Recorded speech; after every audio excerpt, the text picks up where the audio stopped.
हमारा आज का टॉपिक रहने वाला है सार्क, यानी कि south Asian association for regional cooperation. जैसा कि नाम से ही पता चल रहा है, साउथ एशियन एसोसिएशन यानी कि दक्षिण एशिया के देशों का एक संघ, एक समूह, फॉर रीजनल कोऑपरेशन यानी कि क्षेत्रीय सहयोग को बढ़ावा देने के लिए। सार्क दक्षिण एशिया के देशों का समूह है जिसका मेन मोटिव है, मेन उद्देश्य उसका क्या है, आपसी सहयोग को बढ़ावा देना। ठीक है, तो सार्क बनाने की जो सबसे पहले बात उठी थी, वो बात कब उठी थी कि हमें सार्क बनाना चाहिए, साउथ एशिया के देशों का एक ग्रुप बनाना चाहिए। वो बात कब उठी थी? वो बात सबसे पहले उठी थी 1980 में। ठीक है, इसके बाद इसका एस्टेब्लिशमेंट कब हुआ, हम बात करेंगे एस्टेब्लिशमेंट के बारे में। इसका एस्टेब्लिशमेंट कब हुआ? 8 दिसंबर 1985 को, यानी कि बात उठी 1980 में, लेकिन इसका एस्टेब्लिशमेंट कब इसको बना दिया गया? इसको बना दिया गया 8 दिसंबर 1985 में। कहाँ पर बना दिया गया? जब एस्टेब्लिशमेंट इसका किया गया 8 दिसंबर 1985 में, तो वो मीटिंग जो हुई थी वो हुई थी ढाका, बांग्लादेश में।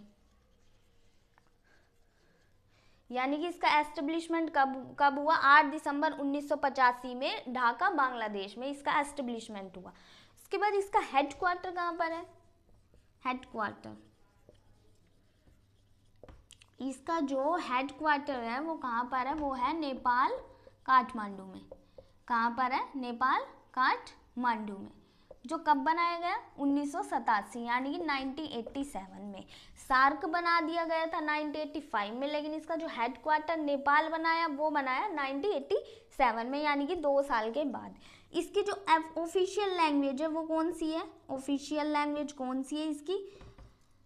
वो है इंग्लिश। यानी कि सार्क में हमें जब भी कोई एग्रीमेंट करना होता है, यानी कि कोई भी एग्रीमेंट है या हमें कोई भी व्यापार करना है या सार्क में कोई भी डील करनी है, तो हमें कैसे करनी पड़ती है? वो इंग्लिश लैंग्वेज में।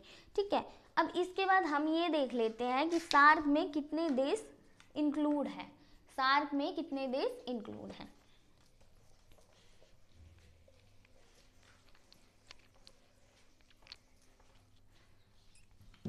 सार्क में कितने कंट्रीज इंक्लूड है? तो सार्क में 8 तो फाउंडेड और 9 इसके ऑब्जर्वर। ठीक है, जो कंट्रीज शामिल हैं उन कंट्रीज में 8 तो हमारे फाउंडेड कंट्रीज हैं और 9 ऑब्जर्वर कंट्रीज। फाउंडेड कंट्रीज वो होते हैं जो इसके मेंबर हैं, या जो इसके मेंबर है। ये जो 8 फाउंडेड कंट्रीज है, इसमें पहले 7 थे और एक नया और ऐड हो गया 2007 में, जो कि था अफगानिस्तान। तो इनकी संख्या फिर कितनी हो गई? 8। ठीक है, पहले थे 7, 2007 में एक और ऐड हो गया अफगानिस्तान, फिर ये फाउंडेड मेंबर्स कितने हो गए? 8 हो गए। ऑब्जर्वर कंट्रीज क्या होते हैं? ऑब्जर्वर जिनकी निगाह, मतलब कि जो ध्यान रखते हैं इसके काम पर, सार्क पर उनकी पूरी नज़र है, निगरानी का काम कर रहे हैं, वो 9 ऑब्जर्वर कंट्रीज है। ठीक है, तो हम देख लेते हैं कि 8 जो कंट्रीज है, फाउंडेड कंट्रीज है जो 8, वो कौन कौन से हैं? इंडिया, पाकिस्तान, बांग्लादेश,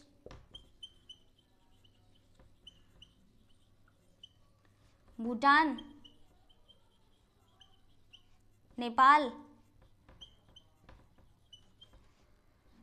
अफगानिस्तान जो 2007 में ऐड हुआ था,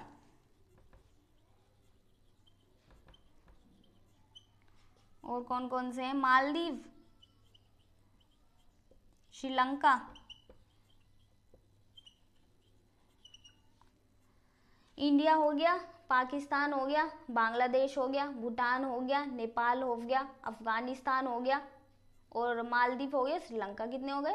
1 2 3 4 5 6 7 8 हो गए हमारे। तो 8 तो हमारे फाउंडेड कंट्रीज है और 9 हमारे ऑब्जर्वर कंट्रीज है। ऑब्जर्वर कंट्रीज कौन कौन से हैं?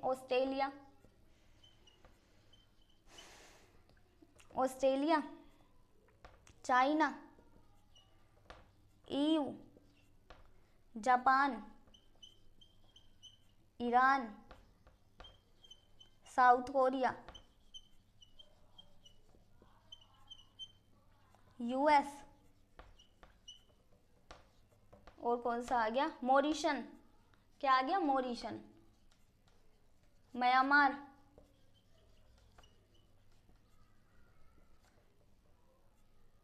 ये हो गए 9 कंट्रीज। कौन कौन से, Australia, China, EU, European union यानी कि जापान, ईरान, ईरान आई, ईरान, साउथ कोरिया, यूएस, मॉरिशन और म्यांमार, ये इसके फाउंडेड कंट्रीज है और ये 9 इसके ऑब्जर्वर करती है। जो तो हमारा इंडिया, हमने देखा कि हमारा जो इंडिया है ना वो भी सार्क का पार्ट है, हमारा जो इंडिया है वो भी सार्क का पार्ट है। तो हमारा इंडिया सार्क का पार्ट कैसे है, अगर हम हमारे मैप पर देखें, वर्ल्ड के मैप पर, तो उसमें हमारा इंडिया जो है वो साउथ की साइड में आता है, हमारा इंडिया जो है वो साउथ, डायग्राम नहीं बन पा रहा मुझसे, तो ये देख लेना कि अगर हम हमारा मैप देखेंगे तो इंडिया जो है हमारा वर्ल्ड के मैप पर साउथ साइड में आता है, तो इसलिए हमारा इंडिया भी इसका एक पार्ट है। और इस सार्क में जितने भी देश शामिल है, आपने नोटिस किया होगा ये जितने भी कंट्रीज है इनकी सेम सिचुएशन है और सारे के सारे कंट्रीज ही डेवलपिंग स्टेज वाले हैं, डेवलपिंग स्टेज वाले। इन देशों में से कोई भी एक देश ऐसा नहीं है जो कि डेवलप्ड कंट्रीज है, यानी कि इसमें जो कंट्रीज शामिल है वो सेम सिचुएशन वाले डेवलपिंग स्टेज वाले कंट्रीज शामिल है और ये सारे हमारे इंडिया के आसपास के पड़ोसी इलाके हैं, हमारे इंडिया के आसपास के देश हैं। अब इसके बाद हम देख लेते हैं कि पड़ोसी कि इसके ऑब्जेक्टिव क्या थे। इसके बाद हम देख लेते हैं कि पड़ोसी देश, हमने पढ़ा कि हमारे पड़ोसी देश हैं, यानी कि सार्क जो है वो ज़्यादातर इंडिया के आसपास के देश, पड़ोसी इलाका शामिल है इंडिया का। इसके बाद हम देख लेते हैं इसका मेन ऑब्जेक्टिव क्या है, सार्क जो बनाया गया उसका ऑब्जेक्टिव क्या था। वैसे तो हमने पढ़ ही लिया कि इसका ऑब्जेक्टिव, मेन ऑब्जेक्टिव क्या था, कोऑपरेशन को बढ़ावा देना, यानी कि आपसी सहयोग को बढ़ावा देना। ऑब्जेक्टिव क्या था सार्क का,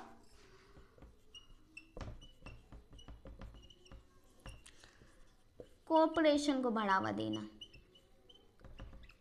कोऑपरेशन को बढ़ावा देना यानी कि आपस में सहयोग को बढ़ावा देना। इसमें हमने देखा कि सारे वो देश शामिल है जो डेवलपिंग स्टेज में चल रहे हैं, यानी कि इन देश में सेम सिचुएशन है, यानी कि इन देशों में क्या है, गरीबी बहुत ज़्यादा है, या यहाँ पर शिक्षा भी लोग अच्छे से नहीं लेते हैं, यानी कि शिक्षा की भी बहुत कमी है, गरीबी भी है, बाढ़, भूकंप यानी कि प्राकृतिक आपदाएं हैं वो भी आती रहती है, यानी कि सेम सिचुएशन वाले कंट्रीज़ है। तो इसका मेन मोटिव क्या था, आपसी कोऑपरेशन को बढ़ावा देना। जब सेम देश आपस में एक ग्रुप बना लेंगे तो वो एक दूसरे की चीज़ों से तो वैसे ही वाकिफ़ होंगे, हाँ भाई इस देश की सिचुएशन क्या है, तो इसका मेन ऑब्जेक्टिव क्या होगा, कोऑपरेशन को बढ़ावा देना। दूसरा, शांति बनाए रखना, कि जब हम हमारे पड़ोसी देशों से ही बना के रखेंगे अपनी, तो ऑटोमेटिकली शांति बनी रहेगी, ऐसा कोई वो ही नहीं रहेगा जब पड़ोसियों से ही बना कर रखते हैं। तो दूसरा इसका क्या हो गया, शांति बनाए रखना।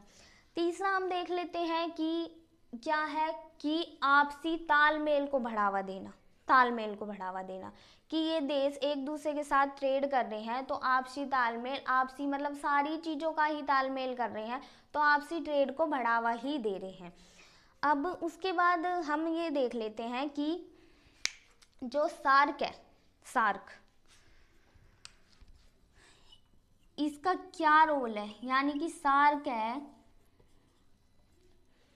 सार्क का अगर हम देखें तो जो सार्क है ना वो क्षेत्रफल के मामले में, यानी कि एरिया के मामले में, वर्ल्ड की एरिया के मामले में जो वर्ल्ड है यानी कि पूरी दुनिया में 3% जो दुनिया है ना वो सार्क में रह रही है, यानी कि 3% एरिया जो है वो सार्क रिवर कर रहा है।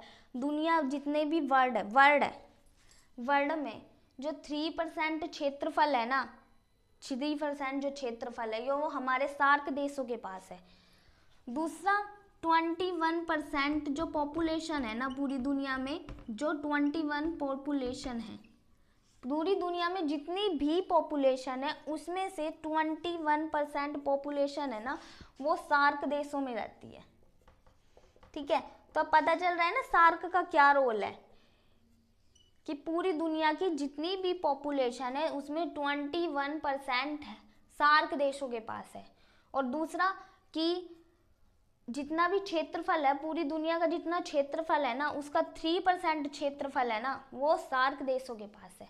ठीक है, अब हम देख लेते हैं कि जो सार्क है इसकी मेन अचीवमेंट क्या थी। मानो जैसे कि सार्क बना दिया गया तो इसने क्या अचीव किया।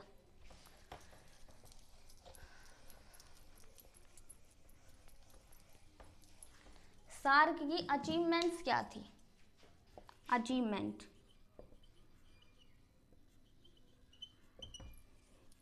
फर्स्ट थी साफ्टा, साप्ता। ठीक है, यानी कि साउथ एशियन प्रेफरेंशियल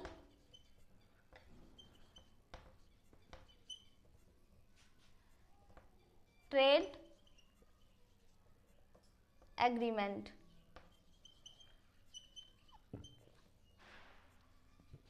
सेकंड हमारा जाता है साफ्टा,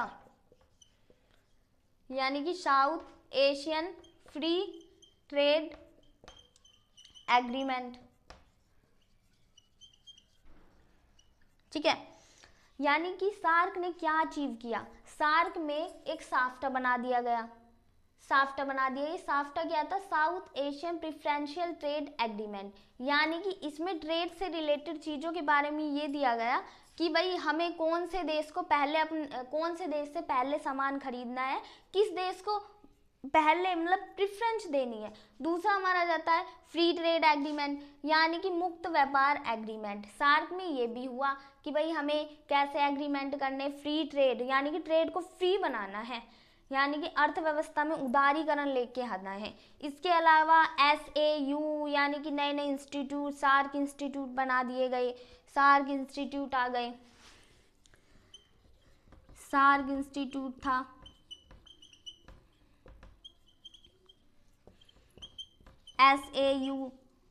SAU हमारा यूनिवर्सिटी थी। यानी कि सार्क ने बहुत सी चीज़ें अचीव कर ली थी। सार्क बनने के बाद साफ्टा आ गया था, साप्टा आ गया था, सार्क आ गया, इंस्टीट्यूट बना दिया गया, यूनिवर्सिटी बना दी गई। इसके बाद क्या आ गया, कोई भी यूनिवर्सिटी आ गई तो हमारे देश के लोगों को ज़्यादा दूर जाना ही नहीं पड़ेगा, हमारे देश आसपास के पड़ोसी देशों से ही वहीं पे जाकर पढ़ाई कर लेंगे। और इंस्टीट्यूट वो भी वही है। फ्री ट्रेड एग्रीमेंट की इन देशों का जो ग्रुप रहेगा साउथ एशिया का, इन देशों के लोगों को फ्री ट्रेड, इन देशों के बीच में फ्री ट्रेड होगा। एक साफ्टा आ गया प्रेफरेंस कि भाई कौन से देश को आगे रखना है, कौन से देश से पहले व्यापार करना है। इसके अलावा इसमें सर्विसेज से भी रिलेटेड चीज़ें आई गई। तो यानी कि ओवरऑल सार्क ने बहुत सारी चीज़ों को इंक्लूड करते हुए गया और ये साउथ एशिया का एसोसिएशन है, इसमें हमारा इंडिया भी शामिल है।